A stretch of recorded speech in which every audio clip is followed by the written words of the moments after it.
What's up, you guys? It's Sir Scrub here, bringing you some more Scrub Tier Yu-Gi-Oh! And in today's video, we're going to be taking a look at how to beat Burning Abyss.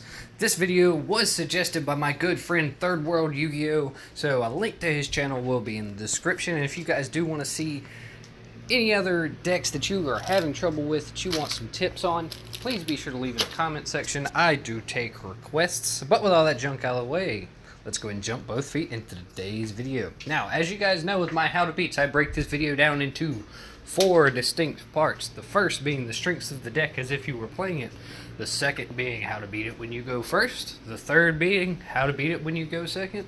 And the fourth being some cards you probably don't want to play against this deck. And before we get into it, please be sure to leave a like and subscribe and let me know your thoughts down in the comment section below. And if you do want to see more content from me, please be sure to check out my Patreon, PayPal, and TCG Player Store, all linked in the description. But with all that junk out of the way, let's actually get into this, shall we? Starting off with what makes this Undying deck so good. Well, it's got a lot of powerful tools at its disposal. Let's start off with Dante. Ah, you ban list dodging bastard. Dante allows BA to mill 3 cards off the top of their deck, which will trigger any BA monsters or set the graveyard up with support cards such as the Phantom Knight engine.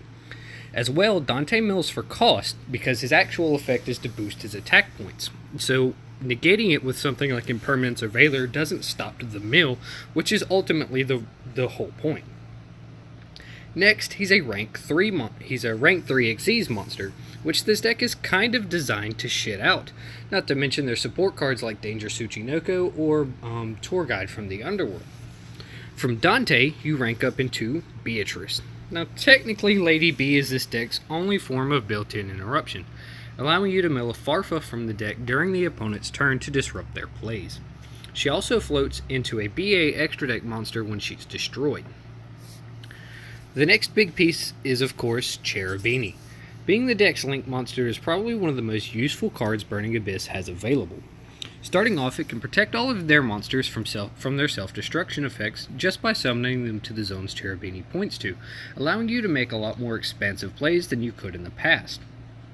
As well, it has excellent arrows, being the bottom 2 corners, giving you those 2 monster zones if you put it in the extra monster zone. All in all, it's a very good card, and it can mill a Burning Abyss monster out of the deck, setting your entire plays up, kickstarting the whole thing, and you can use it with, and you can go into it with any 2 level 3 monsters. It is not landlocked into Burning Abyss monsters, so you can use support cards like the Psychic Wielder and things like that just to be able to go up into this.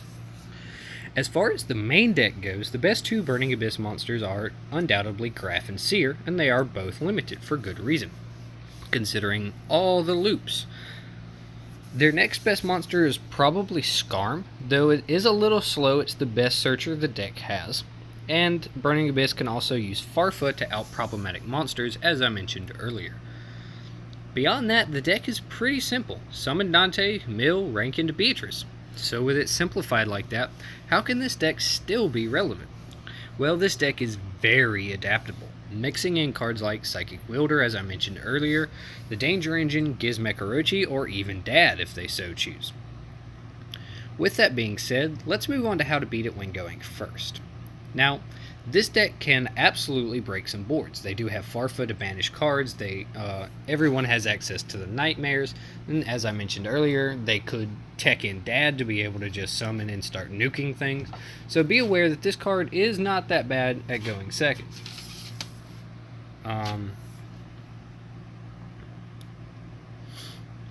So what do we do to protect ourselves? Well, starting off, this deck is super reliant on the graveyard, so of course Abyss Dweller is a blowout card.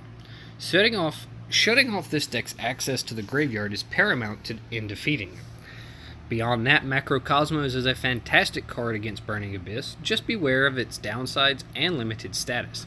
But a much more accessible card is, of course, Dimension Shifter. And this card has the ability to be good going first or second. But like Macrocosmos, be aware that it does turn off your own graveyard. Being all Fiend monsters, this deck can be crippled by There Can Be Only One, but they can use some support cards to play around it. As well, Summon Limit is a blowout card, though with all these floodgates, remember the side deck in games 2 and 3. Another niche way to disrupt this deck is actually Called by the Grave. I feel like this is kind of a no-brainer though, it's basically just a DD Crow. As well, Deep Barrier can shut off access to Dante/Lady B, and the Artifact Engine ruins this deck's day.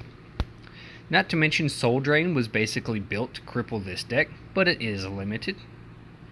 Furthermore, try and use disruptive pieces that can negate graveyard effects as well as effects on the field.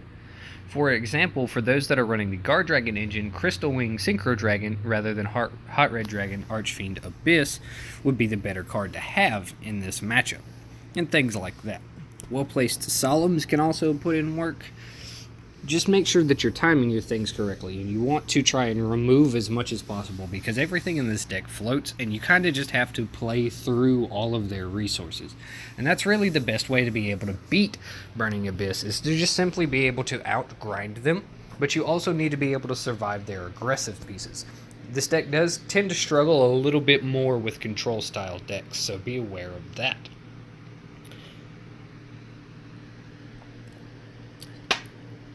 But with that being said, let's go ahead and move on to how to beat this deck when going second.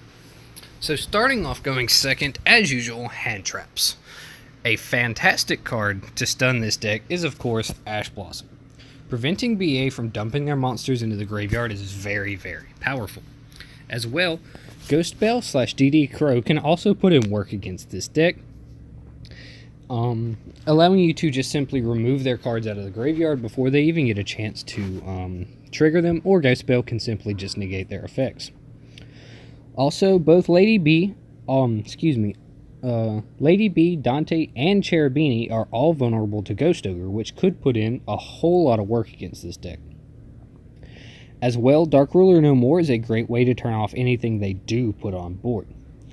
Ultimately, this deck is very weak to many well-placed hand traps. You just have to time them correctly. You need to save that Ghost Belle or that Crow for the Seer or the Graph, and you want to make sure that you're timing your interruptions well.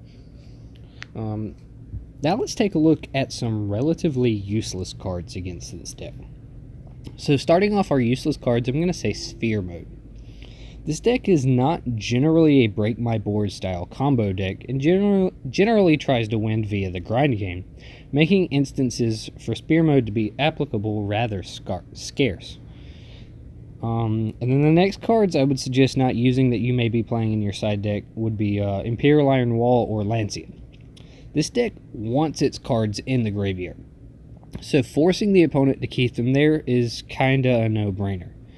Beyond that, Back Row Hate is generally useless, as 9 out of 10 times this deck is played as a Light of Sekka Monster Mash style deck. But that's all I've got for this one, you guys. If you did enjoy this video, please be sure to leave a like and subscribe. Another huge shout out to my guy, Third World Yu-Gi-Oh, who suggested this deck for this video. Links to his channel will be in the description, and if you do have any particular deck that you would like to see, let me know down in the comment section below. I do take requests. Once again, please be sure to leave a like and subscribe, and if you want to see more content from me, check out my Patreon, PayPal, and TCG Player store, all in the description. But, most importantly, don't forget, be a scrub. Peace.